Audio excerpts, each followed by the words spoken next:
Alright, so up first here we got, this is a picture. It used to be Yukon, Alaska Transport. It used to be based out of Whitehorse. It was probably Alaska owned company.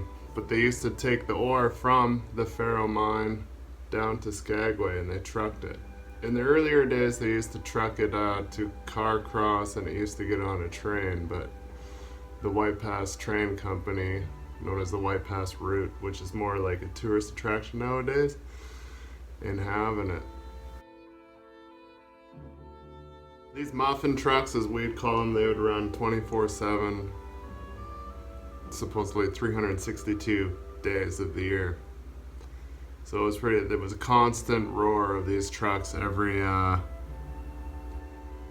think they were about half hour apart, just constantly back and forth. And the Alaska Highway kind of runs right through the top side of Porter Creek and Whitehorse, which is a subdivision where I live, so we would always see them back and forth. And their yard wasn't too far from my house either. These photos of Yukon, Alaska trucks aren't exact. I remember them starting out, they had like almost like a safety green, whatever, neon green auto cars. They were all day cabs. I couldn't find any photos on the internet about any of it or any info, period.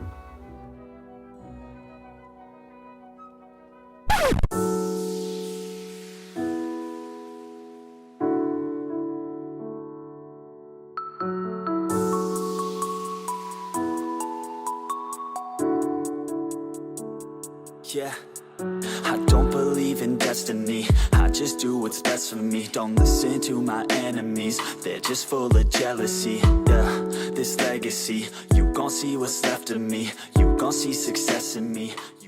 Here we got a, I'm guessing maybe a 966, maybe a 988. Doesn't look big enough to be a 988, but they're unloading it with a gantry crane. It's probably at the docks in Skagway or Alaska, most likely, because that's the only two docks we ever went to. It's pretty cool. You don't see stuff like that today. I just wanna be the best at what I know, better than the rest, just watch me grow. Put me to the test and watch me go. This is my quest, I'ma make it known. They call me obsessive, oh I know. Call me selective with my notes. Call me aggressive with my flow. Call me offensive even though. This is a picture of the dam in Whitehorse. It was constructed in about 1958 with multiple upgrades, turbine add-ons. This is a picture, I'm guessing, about 1985. They're doing the fourth turbine generator update or upgrade add-on. That's about the year it would fit in there. We would also supply power to Faro, came from Whitehorse. So their shovels were electric. It used to always be a running joke when the power went out. They're like, oh, Faro turned on the shovel. Life's tough, trying to get by, life's rough. Try to do it right, it's not enough. Even though you try, you still mess up. But I'm still gonna fight for what I love. Still gonna die for what I love. Still gonna try, I won't give up. Still gonna fight until I've won. They say I'm way too obsessed and I've got nothing left. And I'm not quite there yet.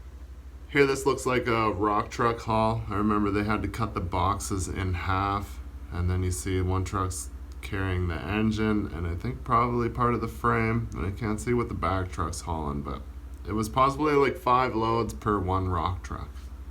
Those words they'll regret, 'cause I've got something left, and I'm not giving in. I will not let them win. I won't stop till the end, no. Destiny, destiny, destiny, destiny. I've been through some injuries, mentally and physically. Studied them religiously so I don't repeat it. Gonna take a wild guess. This is probably after the Faro mine has been shut down. They're hauling all the rock trucks and all the equipment got hauled out, went to various places here. And the second picture here, you can see one of the Yukon, Alaska auto cars, that green truck that's out front. Never stopping searching, yeah, it's burning. All this passion hurts me. I took action working, writing down these. Here's something that, when I was hauling equipment, we use a scissor neck, removable neck, which I prefer the removable neck overall. But this was a rail trailer. I remember this one vividly. We used this all the time. And it was just a cool setup. You would just, removable neck. You would back the load over top, put in the specific blocking underneath the unit to space it out, and then you would connect the neck. And then you'd ram your truck back underneath there because it didn't have a winch. And then by the time you aired it up, the unit would be just as low as possible as you could haul a unit. So you were never worried about overheight.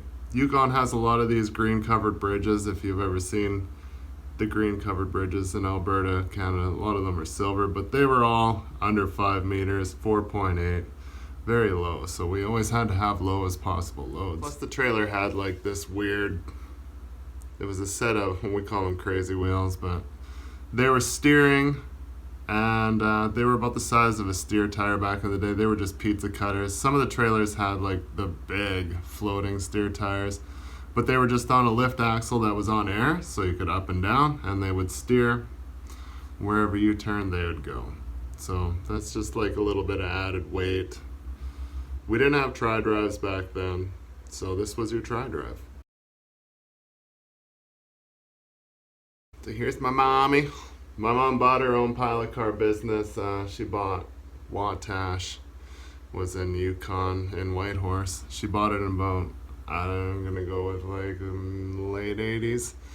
And then she had her own pilot car business right up until probably 2 years ago. It was Freedon Pilot Car Service, which was Fred and Donna, which was my mom and my dad. So yeah.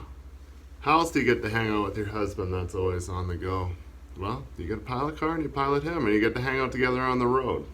That would have been pretty sweet. And you get to cruise around together across God's country. Dang, I don't wanna be nothing, living all alone. No, I'm not alright, I'm just barely getting by. But I'll tell you I'm just fine, so you leave me alone. They say I'm way too obsessed and I've got nothing left. So up here we have, this is up on the Dempster Highway. My dad was hauling lumber for a brief period, I remember. He took me with, we were up Eagle Plains and beyond. I don't know how far we went up there. I don't remember much of it. I remember the drive though. The Dempster Highway from Klondike Corner is, it's a wicked drive, but it's kind of like Arctic Tundra once you get up on top. And the Herc would come in, land right on the road, and they would open up the tail, forklift would come out, bring a bunch of lumber, and then we'd load it on the B train, tarp it, because it was all gravel, well, shale, could be muddy at times, and then take it to the neighboring villages and make the drops all over. Got something left and I'm not giving in. I will not let them win. I won't stop till the end, no. So a couple of these pictures are, I'm pretty sure it's Rogers Pass, somewhere in there. He was hauling lumber in and out of interior BC, and he got caught in an avalanche.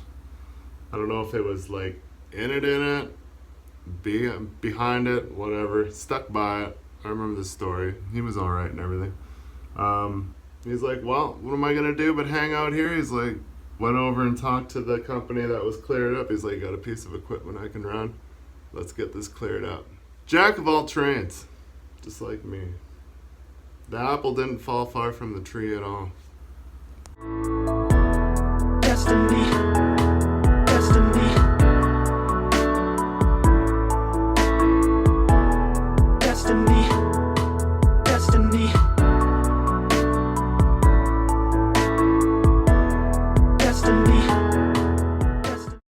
As a kid, as any kid, as soon as we got to where we're going, usually there was just a ton of equipment just everywhere. So I had to go and sit in every single piece, play around. I was always just filth every time. I would just come home just ragged and dirt. It was pretty fun. So here we are this is Northway, Alaska. It's at a junction. It's not too far over the Alcan border, that's Alaska-Canada border, from Beaver Creek. Probably 100 miles. But yeah, we loaded up this green Terex rock truck. I remember it being probably close to one of the last times I went with my dad. Close to it anyways. So my notes, call me aggressive with my flow, call me offensive even though Joe, I ain't gonna lie, life's tough, trying to get by, life's rough, try to do it right, it's not enough, even though you try, you still mess up, but I'm still gonna fight for what I love, still gonna die for what I love, still gonna try, I won't give up, still gonna fight until I've won. They say I'm way too obsessed and I've got nothing left, and I'm not quite there yet, but those words they'll regret, cause I've got something left and I'm not giving in. I will not let. So here we just got a couple randoms. There's a couple photos here that I didn't have last time, or I just found more of. Destiny. Destiny. Destiny. I've been through some injuries, mentally and physically. Studied them religiously, so I don't repeat history. And people won't admit to me they don't want a victory. Bad enough to get a C, they'd rather just go leave it be. And oh, this journey I've been on since 13, working hard and Here's another real odd. There's a picture of this sow, which came from the Arctic days, from when my dad was in the oil field in and around central Alberta. And then later in his future, you can see the Frontier truck in the background, the green one with the dark green lines. It's hard to tell if it's the same one, but damn near identical. Probably was on its way to Norman Wells or something. Who knows? I just wanna be something, I don't wanna be nothing, living all alone. No, I'm not alright, I'm just barely getting by, but I'll tell you I'm just fine, so you leave me alone. They say I'm way too obsessed and I've got nothing. So this must be coming up next. This is the first version of, like, say, a rear steer. This is a long I-beam, probably for an overhead crane or something crazy, but I would have been like, I'm not driving this. I would imagine they probably weren't driving that fast, but I imagine it was probably hell to ride in there. But it would have been a pretty sweet view. They'll regret, 'cause I've got something left and